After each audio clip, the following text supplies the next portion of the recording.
It's 4:02 a.m. and I'm back in buds for a moment. Not physically, but in my mind. That memory never leaves you. The air was cold enough to bite, the sand stuck to every inch of skin, and the instructors were already moving with the kind of precision that tells you one thing. If you're even a second behind, you're done. I remember standing there, boots in the water, shivering, heart pounding, knowing that in the next 60 seconds, someone would either rise or break. And here's the truth most people never hear. The breaking doesn't start at noon or during Hell Week or during some dramatic challenge. It starts the moment you open your eyes. If your first choice is weak, the rest of the day collapses like wet cardboard. Most people wake up reactive. They let the morning attack them, phone buzzing, notifications flashing, emails waiting, thoughts sprinting before the body even stands upright. That's how most days begin for civilians, under fire before they've put their boots on. And that's why so many people feel like life is slipping from their hands. I've seen men tougher than steel crumble because they started their day in chaos. And I've seen men half their size dominate because they understood one thing: control has to come before the world throws punches. When I say win the day before 8 a.m., I'm not giving you a motivational slogan. I'm giving you the same rule we lived by in the teams. The day is won before the world wakes up. That's not theory, that's survival. In the field, if your head isn't locked in by dawn, you're a liability. Out here in civilian life, the stakes are different. No one's shooting at you, but the consequences can be just as lethal in slow motion. Stress, burnout, procrastination, regret. These are just weapons with longer fuses. Let your first hour be chaotic, and the next 23 follow that script with military obedience. The danger is simple. If you wake up and immediately let life grab you by the throat, you kill your ability to lead your own day. But if you take command early, everything after feels lighter. Direction is clearer. Discipline becomes automatic. Your brain shifts into what we used to call operational clarity. And you don't need a uniform or a trident to use it. You just need a system, a simple, repeatable protocol. I'll give you that, but not yet. First, you need to understand why most people fail. People try to copy some flashy Instagram routine: cold plunge, journaling, meditating for 20 minutes, reading philosophy, brewing coffee sourced from some remote mountain village. They stack 10 habits on top of each other, feel great for 3 days, then collapse under the weight of their own expectations. Motivation gets them started, and then motivation abandons them. That's because motivation is worthless. It fades, it lies, it disappears the moment life gets inconvenient. The solution is not to build a complicated routine. It's to do exactly what we did as SEALS. Start with one behavior that puts your brain into command mode. That one act tells your mind, I lead, you follow. It doesn't have to be dramatic. In fact, it must be simple. Simple survives, simple scales, simple wins. And once that first act happens, the rest of the morning snaps into alignment. Your brain realizes it's serving a mission, not impulses. There's real science behind it, too. A Stanford behavioral study found that the first decision you make after waking sets your self control for the next 4 hours.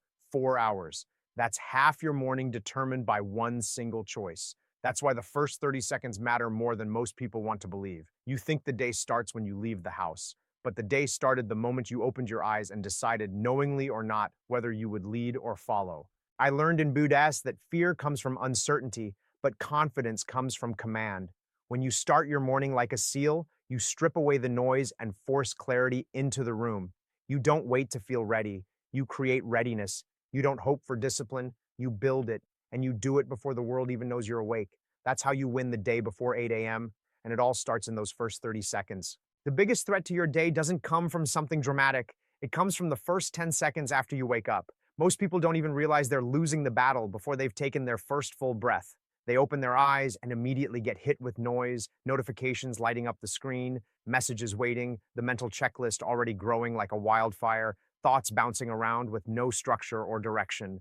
That moment floods the bloodstream with cortisol, and before they've even sat upright, their brain has shifted into a defensive posture. They're already behind, already overwhelmed, already reactive, and they mistake this for normal life. They think this is just how mornings are. But I've watched that exact pattern destroy the focus, potential, and momentum of people who could have been unstoppable if they understood one simple rule: control must come before chaos. This is what I call the SEAL rule.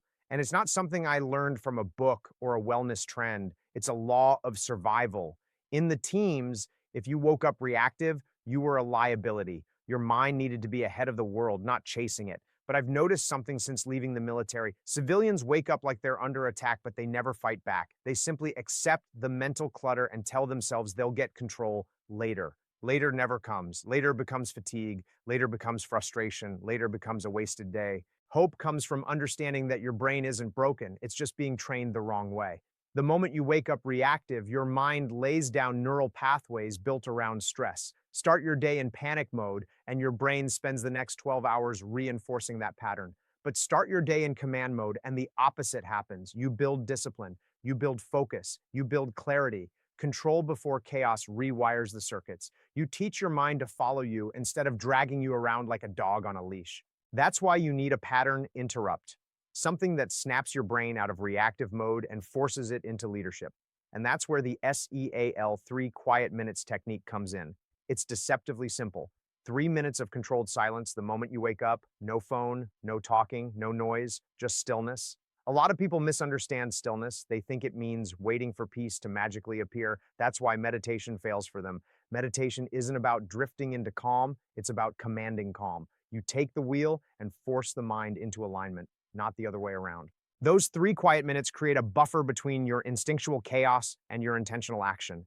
It gives your mind room to settle and, more importantly, room to obey. But the real power, the part that transforms those 3 minutes into something tactical, is the breathing. I teach a specific pattern I've used in high pressure environments, one that snaps you into combat clarity in under 45 seconds. Slow inhale for 4, hold for 2, exhale for 6. Do it 10 times. It's simple, but it's explosive in its effect. According to Japanese performance researchers, structured breathing like this can reduce morning cortisol by up to 20%. That's not a small shift. That's the difference between starting your day as an asset or a liability. The mistake people make is thinking they need to feel calm before they do something like this. That backward thinking ruins their progress.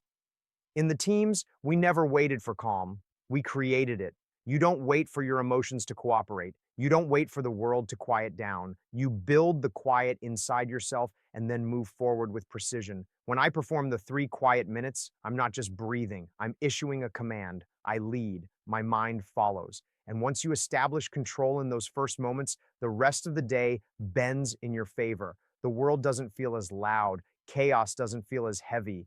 And for the first time, you start understanding what it means to win a day from the inside out. Most people don't realize that their brain is sabotaging them before the sun even rises. The moment you wake up, your mind starts scanning for the path of least resistance. It wants warmth, comfort, ease. It wants to avoid anything that feels even slightly uncomfortable. And that instinct, that pull toward comfort, is exactly what destroys productivity before the day even begins. I've seen it happen 1,000 times. People who are capable, talented, intelligent, but they crumble because they let their brain negotiate with discomfort. They treat every challenge like something to be avoided instead of something to be used. That's the danger of comfort first living. You become mentally soft without ever noticing the decline. When I was in the teams, discomfort wasn't an obstacle. It was a tool, a weapon, a sharpening stone. We learned early that if you want to be strong when it matters, you need controlled exposure to stress, not overwhelming stress, not chaos for the sake of chaos. Just enough pressure to remind your mind that it answers to you, not the other way around. This is where the hope lies for anyone feeling stuck, unmotivated, or mentally sluggish in the morning. You don't need a brutal routine to become disciplined. You just need a small, intentional micro stressor that flips your brain into performance mode. The danger of comfort first routines is simple. They make you emotionally fragile. When your mornings are built around softness, warmth, and ease, your mind gets used to the world bending around you. Then the real world hits you and you break. But when you start the day with a controlled form of discomfort, you build mental armor. You create resilience before anyone else is even awake. You teach your brain that adversity isn't something to fear. It's something to lean into. That's where the 40% rule comes in. People love quoting it, but most don't truly understand its power. The rule is simple. When your mind tells you you're done, you're only at about 40% of your actual capacity. The remaining 60% is locked behind fear, habit, and a lifetime of conditioning that tells you to avoid pain. But here's what most people miss. The 40% rule isn't about pushing yourself to your limit every morning. It's about teaching your brain in small controlled doses that discomfort is safe. It's a morning tool, not a morning punishment. It's a signal to your mind that you're in control today. Most civilians sabotage themselves because they choose routines that are too hard, too dramatic, or too unrealistic. They wake up on Monday and decide they're going to run 5 miles, meditate for 30 minutes, do 200 push ups, drink a gallon of water, and rewrite their entire life in one morning. By Wednesday, they're burned out, discouraged, and back at zero. They confuse intensity with discipline. But discipline isn't built through big heroic efforts. It's built through small, consistent victories stacked over time. That's why I teach something I call the 40% push. It's a tiny dose of discomfort, just enough to wake up your combat brain without draining your energy. It could be a cold splash of water on your face, a 30-second plank, a minute of fast-paced shadowboxing, a short walk in the cold morning air, something brief but undeniable, something that makes your mind flinch for half a second and then submit. That tiny moment builds a powerful psychological shift. You're telling your brain, we're not negotiating today, we're leading. There's science behind this too. Harvard resilience researchers found that small, repeated stressors build stronger morning focus than intense workouts, not huge challenges, not massive effort. Small, controlled stressors repeated consistently. That's how you build resilience that lasts the entire day. When I start my morning with a 40% push, it's not about proving anything. It's about priming my mind for the day's battles. That small, deliberate discomfort creates momentum. And momentum is everything. Once you win that first micro battle, the bigger challenges don't feel as heavy. Your mind stops hiding from effort. It leans into it. It expects it. That first win is what separates a drifting day from a dominant one. And the best part, anyone can do it. You don't need SEAL training. You just need to stop letting comfort dictate your mornings and start training your mind, one small push at a time. The quickest way to destroy a day is to start it with 10 different priorities. Most people don't even realize they're doing it. They wake up, grab their phone, glance at a long to-do list, and before their feet touch the floor, their brain is already drowning. Every task feels urgent. Every responsibility feels heavy. Every reminder pulls their attention in a different direction. That flood of choice creates anxiety, and anxiety kills clarity. I've seen men freeze under enemy fire with less cognitive overload than what civilians put themselves through every morning. When your mind is scattered before sunrise, you're not starting the day. You're surviving it. But it doesn't have to be that way. There's a better alternative, one I learned not from productivity books or corporate seminars, but from the battlefield. It's what I call the single mission protocol, and it eliminates overwhelm instantly. In the teams, we couldn't afford to juggle 10 priorities. That's how mistakes happen. That's how people get hurt. Instead, everything boiled down to one mission, one objective, one outcome. When you start your morning this way, your brain relaxes. It stops fighting itself. It stops burning energy on constant decision making. Clarity replaces chaos. Even civilians can feel it within minutes. The danger of multitasking is bigger than people realize. It's not just inefficient, it's chemically destructive. Every time you jump between tasks, your brain's dopamine system takes a hit. You short circuit your ability to stay motivated. You break your concentration. You train your mind to quit early because it never gets the satisfaction of completing anything. That's why people feel exhausted by 9 a.m. without having actually accomplished anything. They're burning fuel on friction instead of progress. The solution is simple. Identify one mission objective before 8 a.m. One, not five, not three, one. This single decision gives your mind something it desperately needs: direction. When you start your day with direction, you don't waste time guessing. You don't waste energy negotiating with yourself. You know exactly what you're moving toward. And once your brain feels aligned, everything else becomes easier. The rest of your tasks fall into place because you've already created forward motion. The mistake most people make is choosing a goal that's too big. They wake up and declare they'll overhaul their entire life before lunchtime. They choose objectives so massive that they choke on them before they begin. In the teams, we never approached a mission with some vague, impossible idea. We broke everything down into what I call mission-sized objectives, small enough to execute, big enough to matter. A mission-sized goal gets done. A massive one gets abandoned. The secret trick that makes this work is something I still use every morning: the SEAL-style 3-point microbrief. It takes less than 30 seconds, but it changes the entire tone of your day. First, define the objective. What is the one thing that must be completed today? Second, identify the threat.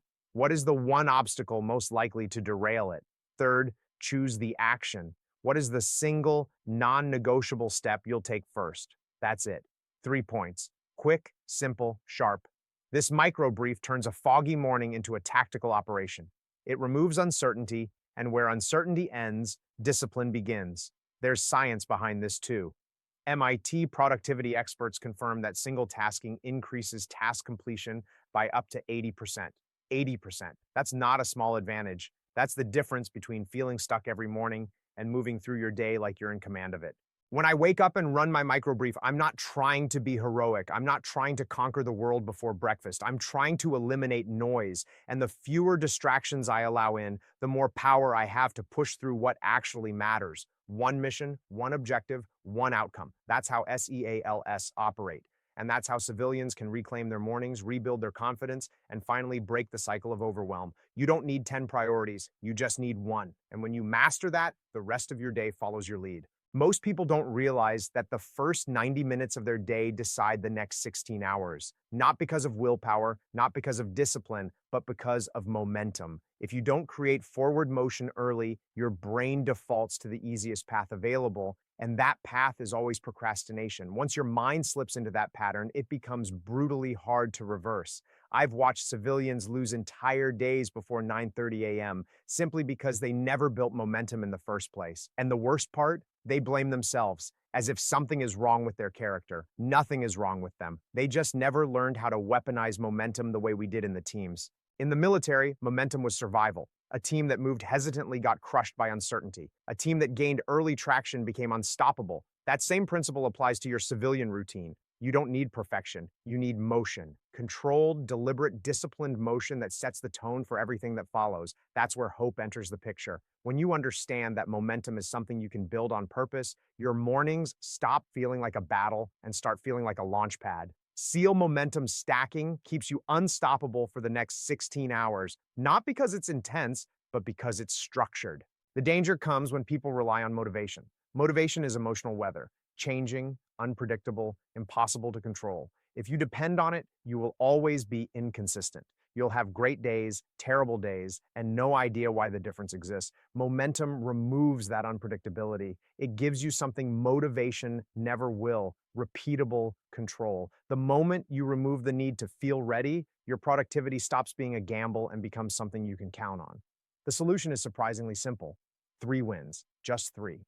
They don't need to be dramatic. They don't need to impress anyone. They just need to move your body, charge your brain, and clarify your direction. Movement, exposure, planning, that's it. This trifecta works because it hits your physiology, your psychology, and your strategy all at once. One small physical win, one small environmental win, one small tactical win. When these 3 line up, you create a state of readiness that lasts for hours. But people sabotage themselves by overcomplicating their mornings. They build routines that look impressive, but collapse under real-life conditions. 90-minute rituals, 10-step processes, complex journaling practices, ice baths, followed by breath work, followed by yoga, followed by reading, followed by gratitude exercises, followed by more breath work. They stack so many tasks that the routine becomes a burden instead of a weapon. Complexity kills momentum. Simplicity builds it. That's why I use what I call the momentum triangle. It guarantees at least 1 productive hour automatically, without the need for motivation or inspiration. Start with movement, 30 to 60 seconds of something that elevates your heart rate. It could be push-ups, it could be squats, it could be a fast walk to the kitchen. Your goal isn't fitness, your goal is ignition. Then you move to exposure, step outside, and get real morning light. European Performance Labs found that early morning light exposure increases dopamine and reduces decision fatigue. That's not some abstract benefit. That's your brain flipping into execution mode. The third point of the triangle is planning, a quick, clear, 2-minute review of your single mission for the day. When you combine these 3, your brain receives a powerful message: we're moving today. Momentum is not built through intensity, it's built through direction. When you initiate these 3 small wins, the rest of your day starts falling into place without resistance. You don't feel the need to negotiate with yourself. You don't feel the urge to delay. The engine is already running. All you have to do is steer. When I follow this system, I don't feel heroic. I feel operational. That's the goal, not motivation, momentum, not hype, movement. Once you understand how SEALs build unstoppable days, you stop waking up hoping the day will go well. You start building it yourself, one small win at a time. There's a truth most people don't want to face. Without a guiding principle, even the best routines eventually collapse.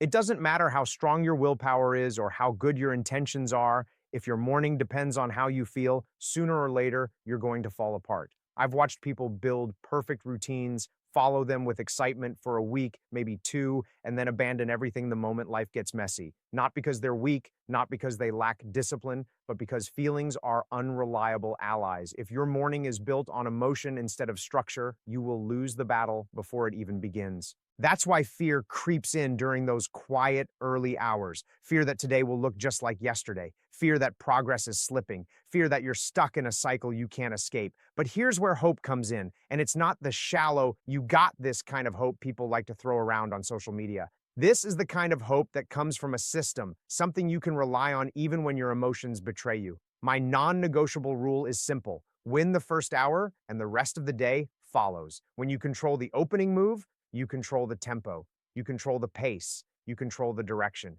It's impossible to drift through a day you started with intention. The danger is relying on motivation. Motivation is a spark with no fuel. It burns bright for a moment and then dies out, leaving you cold. People quit not because they lack potential, but because they rely on a force that was never dependable in the first place. Systems, not motivation, build consistency. Systems don't care how you feel. Systems don't need inspiration. Systems run even when you're tired. That's why SEALs perform at a high level day after day. We remove decision making from the equation. We don't wake up and ask ourselves if we feel ready. We wake up and execute a sequence. The emotions catch up later. That's why I teach civilians to build a SEAL START checklist, something so simple, so direct, so repeatable that you could run it half asleep. The moment you wake up, the checklist begins. No negotiation, no hesitation, no mental debate. It carries you through the first hour with precision. It locks your mind into command mode. It eliminates the fog that ruins so many mornings. And once you've executed that sequence, momentum takes over. The day bends in your favor. The biggest mistake people make is waiting for readiness. They want to feel motivated. They want to feel inspired. They want to feel disciplined before they act. That order will destroy you. SEALs act first, emotions follow, the body leads, the mind adjusts. Once you train yourself to accept that feelings are irrelevant in the opening hour, your life becomes exponentially simpler. Everything becomes easier because you stop giving your emotions the power to delay your progress. There's a reason this works, and it's not just military folklore. US Navy performance psychologists teach that identity-based habits outperform willpower by a factor of 4. When your actions reflect the identity you choose, not the emotions you feel, the consistency becomes automatic. You don't have to fight with yourself. You simply act in alignment with the person you've already decided to be. The final piece, the thing that makes this entire system unstoppable, is a phrase I've used in the worst conditions imaginable, a mental command that snaps me into discipline instantly. I say it every morning before my feet hit the floor: own the moment. Those 3 words anchor me. They erase doubt. They shift my attention from excuses to execution. I don't wait for confidence. I create it with action. I don't wait for clarity. I generate it by moving. When I say those words, my brain knows the mission has begun. You don't need to become a Navy SEAL to live with this level of control. You don't need to go through Bud S or crawl through the mud or endure Hell Week. You just need to start your day like someone who refuses to let life happen to them. You need a rule, a sequence, and a command that puts you in the driver's seat. You don't need to become a SEAL. You just need to start like one.